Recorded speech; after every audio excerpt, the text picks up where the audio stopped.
Mūsų 11 Tailando sezonas prasidėjo atnaujintame Vilniaus oro uoste, kur pasinaudojome savitarną ir taip sutaupėme daug laiko. Nereikėjo laukti eilėse, beje visą laiką vežiojomės savo vandens gertuvės ir jas pasipildom oro uostuose. Šį kartą skridom per vieną. Skrydžio metu pasižiūrėjau šį filmą, labai jį rekomenduoju. Oro uostose stengiamės labai daug vaikščioti ir nesinaudojam liftais. Tam, kad nors šiek tiek pajudėtumėm. Šį kartą persėdimas buvo beveik 6 valandos, todėl pasinaudojome lounge'u, kur ne tik patogios kėdės, tačiau ir daug maisto ir gėrimų. Tai buvo ne tik tai karšti patiekalai, įvairūs užkandžiai, sumuštiniai, bandelės, vaisiai. Galėjome mėgautis ir neribotais gėrimais. Skrydžio metu naudoju gerąsias bakterijas ir probiotikus žarnynui bei papildus miegui.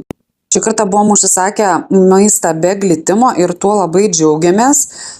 Organizmas taip neapsunko kaip po įprastinio maisto, bet to buvo labai skanu. Po vakarienės pamiegojome, atsikėlę pavalgėme pusryčius ir buvome jau Bankoke. Atvykus į Bankoką laukė ilga eilė prie migracijos, pralaukėme beveik valandą laiko. Atkreipkite į tai dėmesį. Paskui pasiėmėm lagaminus ir Tomas nuėjo į apatinį oro uosto aukštą iškeisti pinigų, o grįžo ir su užkandžiu man iš 7-Eleven. Tada jam ieškoti savo vairuotojo, buvom užsisakę privatų pervežimą. Dėl pervežimų galite rašyti labas@tailandiečiai.lt. Kaip Tomai? Tas jausmas niekada neapleidžia, kai išeini ir kaip pirty. Ant pervežimo netaupėme, rinkomės patogumą, užsisakėme miniveną, kad galėtumėm abu išstiesti koją. Važiuojant dar vairuotojas sustojo užkandžių, gėrimų į tualetą.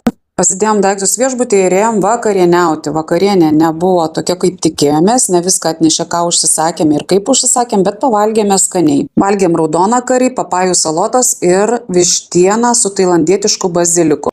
Pavalgę dar nuėjom šiek tiek pasivaikščioti po miestelį, kad pavirškintumėm, grįžom į viešbutį ir ėjom ruoštis kitai dienai bei ilsėtis. Patiko šis video? Spausk like, bus daugiau.